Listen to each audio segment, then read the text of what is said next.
saudara yang terkasih, ya, saya katakan jangan perlu tangisi saja orang-orang Amerika sana, ya, orang-orang Indonesia masih banyak yang sakit corona, nggak tahu apa sembuh apa mati, kalau mati kemana, tidak tahu ke surga apa ke neraka, itulah tangisi, ya. Tapi saudara yang terkasih dalam nama Tuhan Yesus, ya. Lalu, ya, cinta kasih yang seperti Tuhan Yesus miliki, cinta kasih Allah Sang Pencipta, itu juga bisa kita terapkan ketika kita melakukan pemberitaan Injil. Ya. Ketika kita melakukan pemberitaan Injil, maka harus memiliki cinta kasih Tuhan Yesus ini, karena bisa tetap bersukacita walaupun ditolak, bisa tetap memberitakan Injil walaupun tidak dikenal, menangisi mereka walaupun tidak tahu siapa mereka. Karena apa? Karena punya cinta kasih yang abadi, cinta kasih Tuhan Yesus, cinta kasih yang tulus mengalahkan ketakutan sehingga kita tidak takut untuk memberitakan Injil. Di dalam 1 Yohanes 4 ayat 80 ayat 18, ya. 1 Yohanes 4 ayat 18, firman Tuhan berkata, di dalam kasih tidak ada ketakutan, kasih yang sempurna melenyapkan ketakutan. Bapak saudara terkasih, ini perlu sekali memiliki kasih yang sempurna, kasihnya Allah. Pengalaman yang tak terlupakan, ya. Karena ini adalah pengalaman yang pertama ketika kami di Jerman kemarin, kami diberi kesempatan berkunjung ke keluarga pengungsi Suriah. Ya. Luar biasa Bapak saudara. Kami disambut, ya, saya kemarin ini bersama dengan Bu Tanti dan Pak Bernhard ke apartemennya pengungsi Suriah ini. Kami disambut, dipeluk dengan hangat, ya. Saya heran, karena apa? Karena sebelumnya ketika kami mau berkunjung ke satu rumah, ya, orang itu mengatakan jangan berkunjung ke tempat kami. Saya tidak tahu kami yang bawa virus atau saya yang bawa virus, saya yang mempengaruhi kami atau kami mempengaruhi saya, ya. Makanya kami, ya, ikhlas saja, kalaupun tidak diterima juga tidak apa-apa. Tapi yang ini lain Bapak saudara, keluarga pengungsi Suriah ini menyambut kami dengan hangat, memeluk kami, mencium cipika-cipiki, ya. Kami pun heran. Saya tanya pada kami, kenapa bisa seperti itu? Dan saya dikatakan, wah, ini pengungsi Suriah seharusnya sudah mati, ya. Karena tetangga-tetangganya, saudara-saudaranya sudah banyak yang mati. Mereka sudah melihat kiri kanan mereka, badan-badan yang dipenggal, ya, mayat-mayat bergelimpangan. Mereka melarikan diri dari situasi itu, masuk ke Jerman sebagai pengungsi yang ilegal. Tetapi mereka disambut, ya, dibaharui. Mereka berjumpa dengan Nabi yang wajahnya ketakutan, disambut dengan hangat oleh Nabi, ya. Lalu diurus surat penurunannya, akhirnya menjadi pengungsi yang legal, diberi santunan, ya. Santunan untuk pengungsi di Jerman pada waktu itu korban perang ISIS, ya. Satu orang 1.000 euro, ya, 16 juta. Jadi mereka ada 4 orang, 4 kali 16 juta. Mereka dapat urusan keluarga. Itu untuk pengungsi tidak bekerja, ya, tidak melakukan apa-apa, ya. Mereka datang masuk ke Jerman hanya membawa pakaian di badan. Mereka harus melintasi perjalanan darat dari Suriah melewati Yunani, Italia, akhirnya masuk ke Jerman. Ya, itu perjalanan darat, tidak putus-putus, ya, dari Suriah sampai ke Jerman. Lalu mereka merasakan kasihnya orang Kristen itu yang luar biasa, membuat mereka menjadi baru, ya. menjadi ciptaan baru, dan akhirnya pengungsi Suriah ini memang menjadi percaya kepada Tuhan Yesus, percaya kepada Tuhan Yesus, tinggal dibaptis saja, ya, sekeluarga, luar biasa. Dan itu sebabnya mereka menyebut kami kebenaran. Tapi itu saudara yang terkasih dalam nama Tuhan Yesus, ya, mungkin kalau kalian sekarang pergi ke rumah orang tua kalian, ya, mungkin orang tua kalian akan menolak, jangan datang ke rumah, ya, jangan kamu membawa virus masuk ke rumah ini, ya, bisa jadi seperti itu, ya, makanya tetap berada di titik ini, ya, aman. Kita bagaikan satu keluarga, kita bisa kebaktian seperti ini, tidak takut akan virus. Karena apa? Karena memang kita selama beberapa hari ini di kompleks ini terus, ya, aman, terlindungi, ya. Nah, Bapak Ibu Saudara yang terkasih dalam nama Tuhan Yesus, dalam pemberitaan Injil juga seperti itu, harus punya kasih yang hangat supaya bisa berhasil dan rajin memberitakan Injil. Amin. Nah, Bapak Ibu Saudara, para mahasiswa yang terkasih, cinta kasih yang murni seperti Tuhan Yesus ini juga dapat Anda terapkan ketika Anda mau taat kepada pimpinan, ketika Anda mau taat kepada lembaga, bukan karena takut tetapi karena cinta kepada lembaga ini. Bagaimana supaya lembaga ini semakin diberkati Tuhan? Bagaimana supaya kalian menjadi hamba-hamba Tuhan yang berhasil? Cinta muncul dan menghasilkan ketaatan sampai yang terakhir. Bapak Ibu Saudara yang terkasih dalam nama Tuhan Yesus, cinta itu membuat Tuhan Yesus akhirnya taat sampai mati di kayu salib. Hal yang kedua ialah rahasianya. Mengapa Tuhan Yesus bisa taat sampai mati di kayu salib? Yaitu karena keintiman dengan Allah Bapa di surga. Keintiman dengan Allah Bapa di surga. Kalau kalian pernah membaca buku tentang strategi berperang, ya, di situ salah satunya menyatakan supaya bisa menang dalam peperangan, maka harus menyusun strategi yang tepat. Menyusun strategi yang tepat itu berarti di meja berdiskusi dengan para jenderal. Dan kalau sudah bisa menyusun strategi yang tepat, maka 50% peperangan sudah berhasil dimenangkan. Tinggal 50%-nya lagi di medan pertempuran. Begitu juga yang dilakukan oleh Tuhan Yesus. Peperangan yang luar biasa, kerajaan Allah melawan kerajaan setan terjadi di Bukit Golgota, yang pada akhirnya bisa dimenangkan oleh kerajaan Allah. Kerajaan setannya keok, kuasa maut dikalahkan, kuasa roja dikalahkan, berhasil dikalahkan. Mengapa? Karena Tuhan Yesus sebelum maju ke medan peperangan di Bukit Golgota, Tuhan Yesus intimasi dulu dengan Allah Bapa di surga. Dan itulah rahasianya. Ya, intimasi dulu dengan Allah Bapa di surga.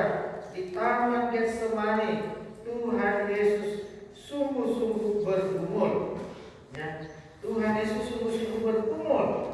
Ya, mari kita membaca di dalam Matius pasal 26 ayat 38, 39, 41, 42 dan 44. Ya. Matius pasal 26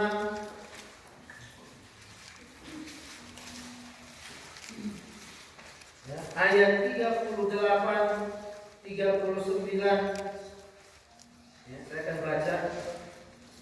Lalu katanya kepada mereka, hatiku sangat sedih, seperti mau mati rasanya. Tinggallah di sini dan berjaga-jagalah dengan aku.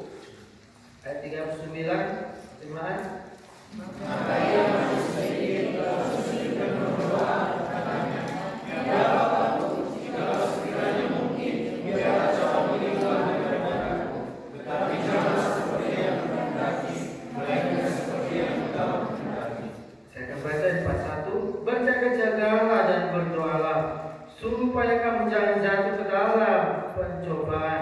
Roh memang penurut tetapi daging lemah. Ayat 42.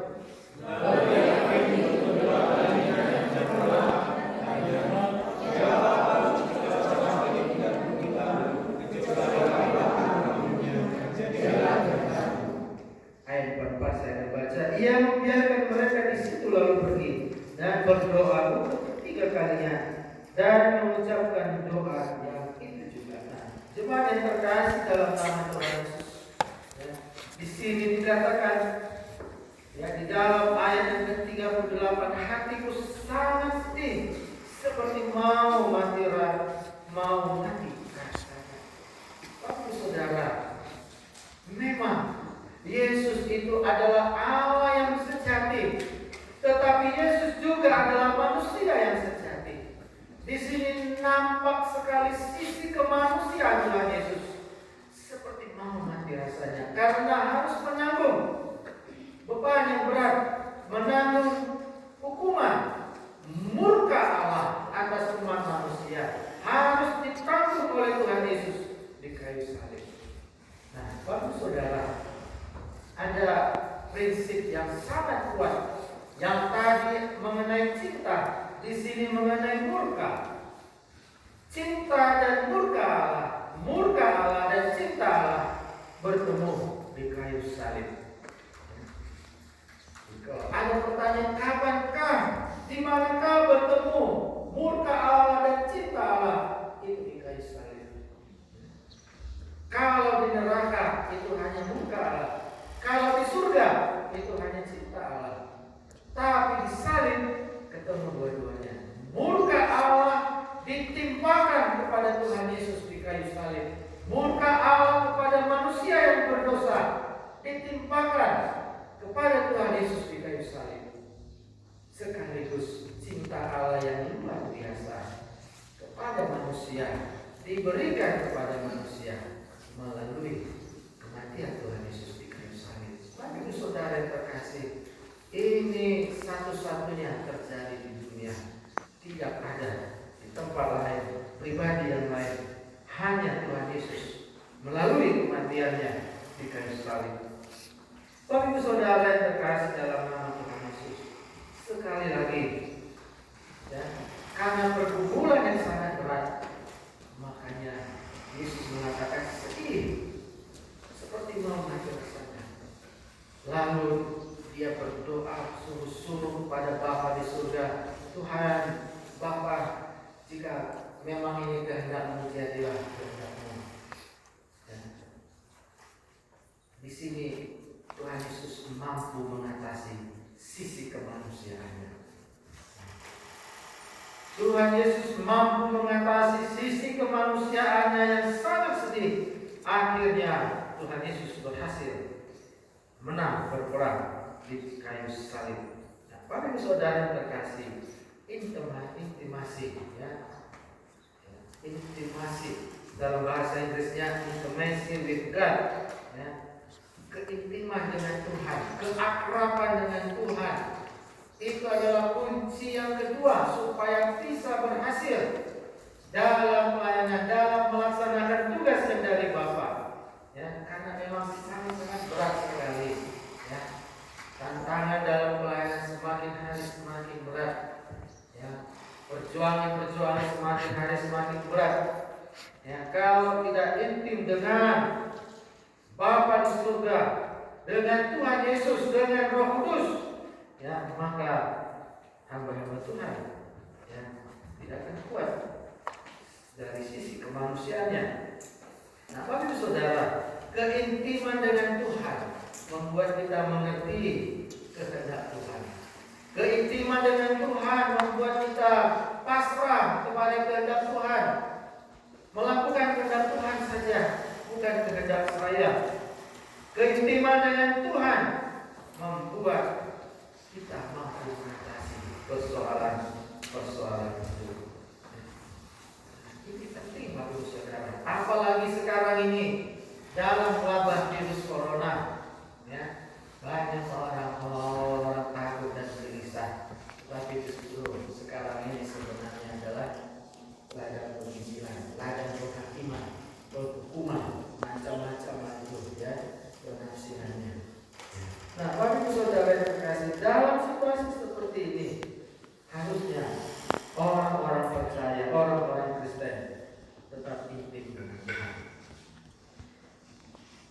ini ya, kemarin ada satu mahasiswa PPM ya menelpon saya, dia SMS saya mengatakan, Pak, di daerah kami dalam menghadapi wabah virus corona, maka orang-orang di kampung ini, ya, orang-orang Karo di kampung ini mengadakan upacara Nini Gedang, ya, membawa persembahan ke Nini Gedang, roh nenek moyang, ya, berupa jagung bakar, kelapa muda.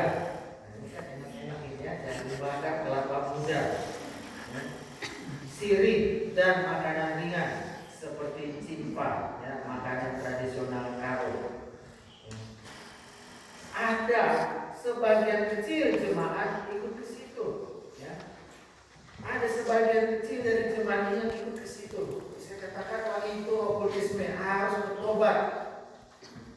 Lalu setelah itu Pak, setelah menyuruh mereka bertobat, apa yang dilakukan? Saya katakan ya, intimasilah dengan Tuhan Yesus, ya.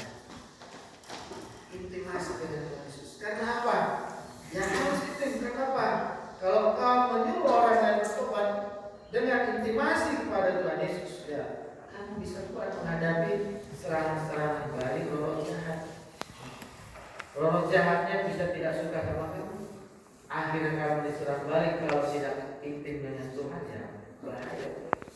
Ya, saya katakan seperti itu. Nah, Bapak Ibu Saudara yang terkasih dalam nama Tuhan Yesus, ya, hari ini kita memperingati kematian Tuhan Yesus yang sangat berpengaruh dalam hidup kita, sehingga kita bisa selamat di bumi dan juga selamat di surga, diberkati di bumi dan diberkati di surga.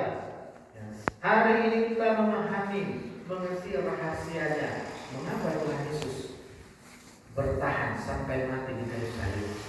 Yang pertama, karena cintanya kepada manusia, cinta yang ilahi, cinta sang pencipta, cinta yang tulus, cinta yang murni, cinta yang sempurna.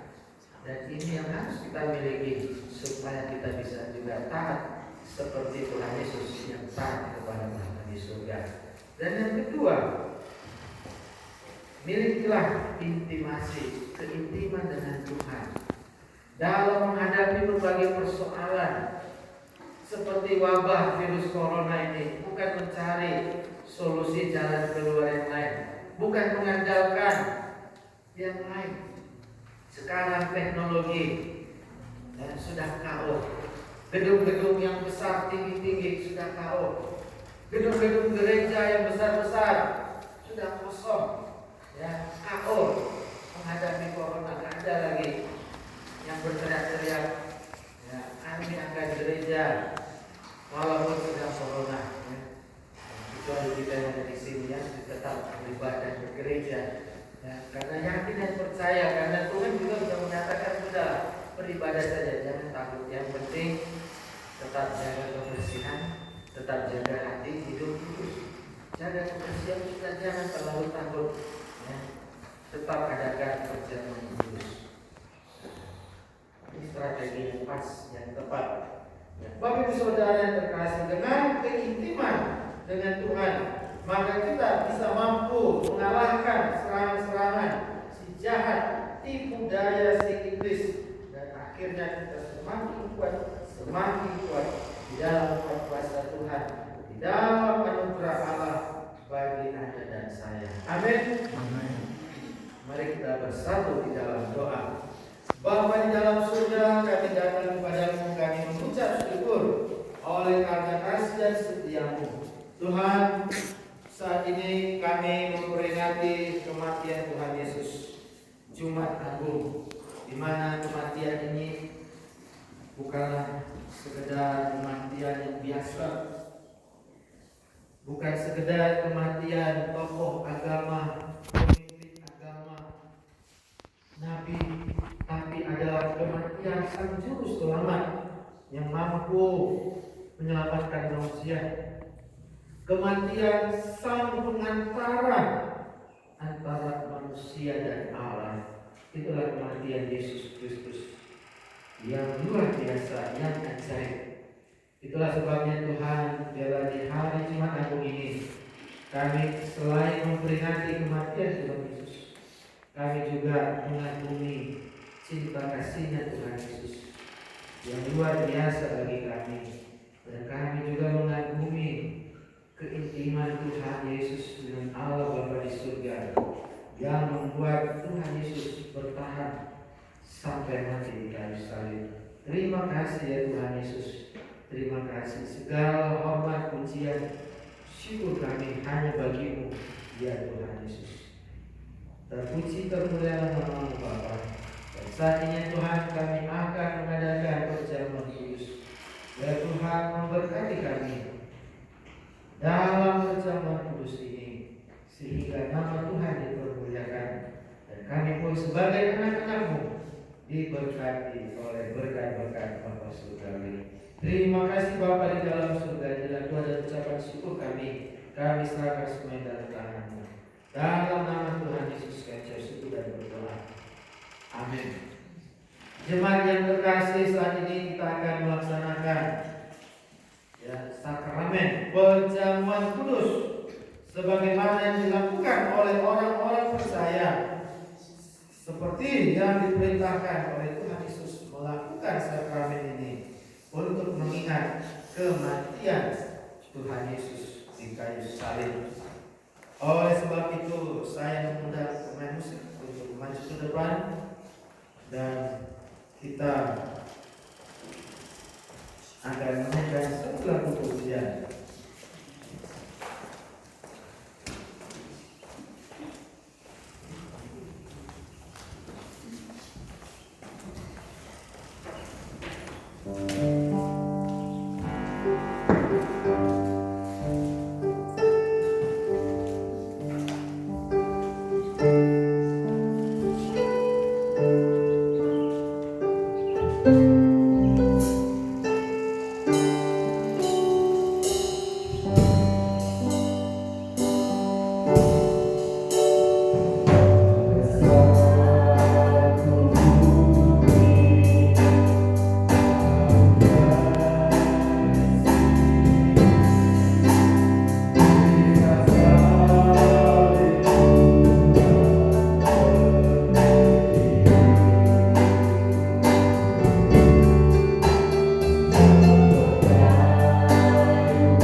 Dan hidup itu ada di dalam Anaknya. Kristus telah menebus kita dari kutuk-kutuk Taurat dengan jalan menjadi kutuk karena kita. Saudara-saudara yang terkasih dalam nama Tuhan Yesus, marilah kita mendengar berita penetapan perjamuan kudus yang tertulis dalam 1 Korintus 11 ayat 23 dan 26. Sebab apa yang telah kuteruskan kepadamu telah aku terima dari Tuhan, yaitu bahwa Tuhan Yesus pada waktu malam ia diserahkan, ia mengambil roti dan sesudah itu ia mengucap syukur atasnya. Ia memecah-mecahkannya dan berkata, inilah tubuhku yang diserahkan bagi kamu. Perbuatlah ini menjadi peringatan akan aku. Demikian juga ia mengambil cawan sesudah makan lalu berkata, cawan ini adalah perjanjian baru yang dimeteraikan oleh darahku. Perbuatlah ini setiap kali kamu meminumnya menjadi peringatan akan aku.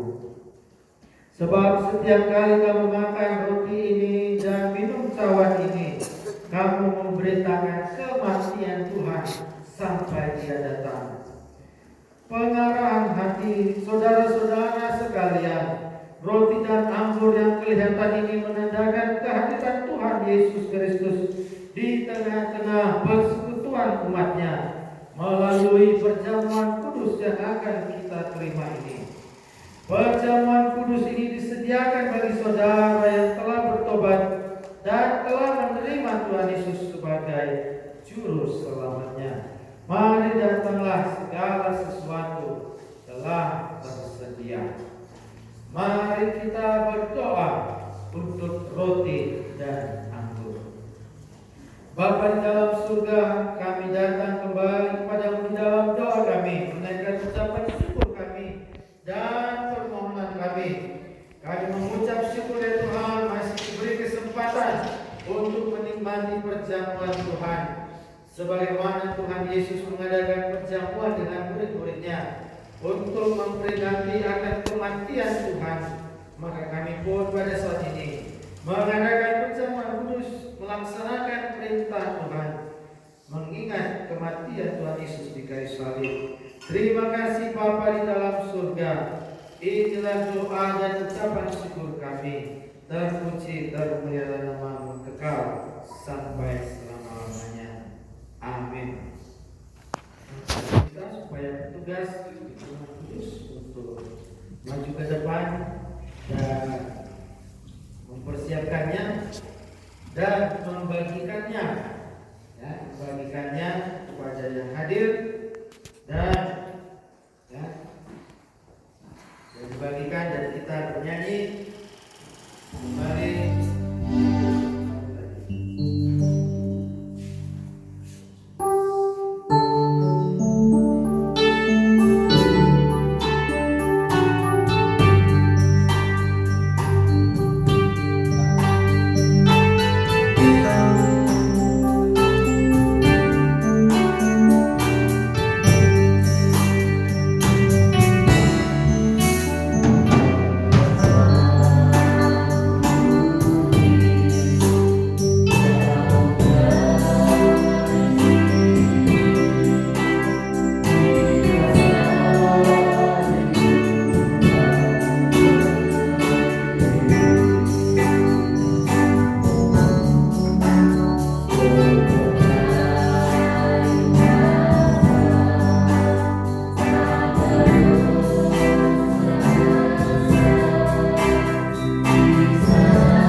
Jemaat yang terkasih Bapak Ibu, ya juga karena ini secara streaming dan juga online, saya menganjurkan, saya menghimbau supaya jemaat, orang percaya, orang Kristen yang ada di rumah, ya supaya bisa mengikuti acara ini.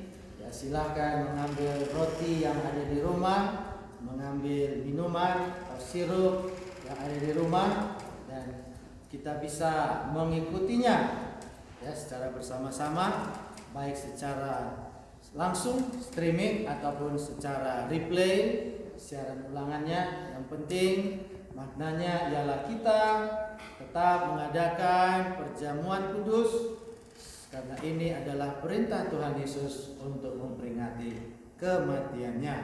Jadi silakan mengikuti ya secara online dari rumah. Dan saya diingatkan bahwa ya pada zaman dulu, zaman perjanjian baru, ya orang-orang Israel mengadakan perjamuan kudus itu di dalam rumah masing-masing. Siapakah yang memimpin adalah kepala rumah tangganya masing-masing. Ya. Jadi setiap keluarga sebenarnya bisa mengadakan perjamuan kudus dengan bahan-bahan yang ada di rumah, dan bisa kepala keluarga menjadi imam, menjadi pemimpin bagi anggota keluarga untuk melaksanakan perjamuan kudus sesuai dengan firman Tuhan. Jemaat yang terkasih dalam nama Tuhan Yesus, saya undang untuk bangkit berdiri. Mari kita melaksanakan perjamuan kudus ini.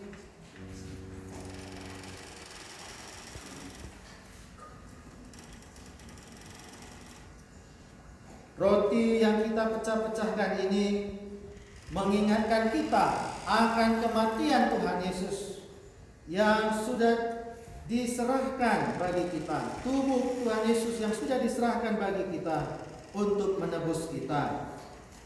Anggur yang dicurahkan ini mengingatkan kita akan darah Tuhan Yesus yang dicurahkan bagi kita untuk pengampunan dosa-dosa kita. Marilah kita mengangkat roti di tangan kanan kita di atas kepala.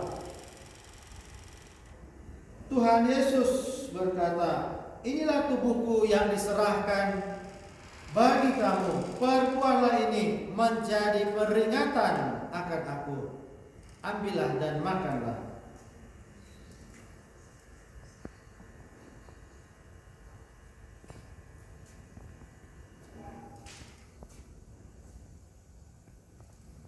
Mari kita mengangkat cawan anggur, cawan minuman di tangan kanan kita ini. Yesus berkata, "Cawan ini adalah perjanjian baru yang dimeteraikan oleh darahku. Perbuatlah ini setiap kali kamu meminumnya menjadi peringatan akan aku." Minumlah.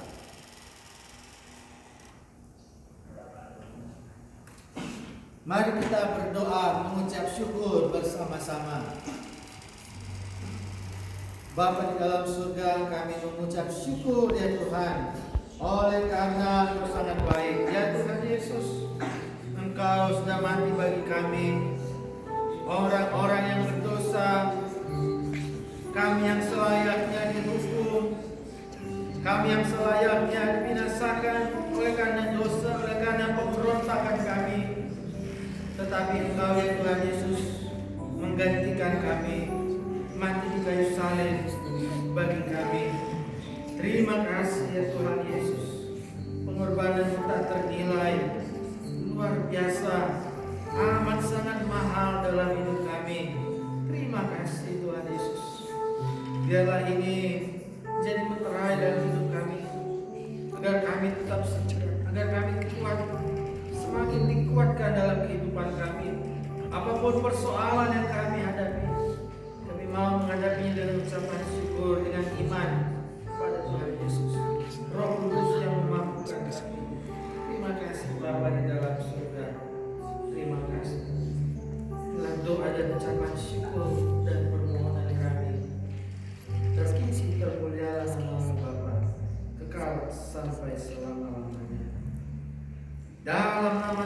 Yesus kami mengucap syukur dan berdoa. Amin. Pujian dinaikkan dalam kembali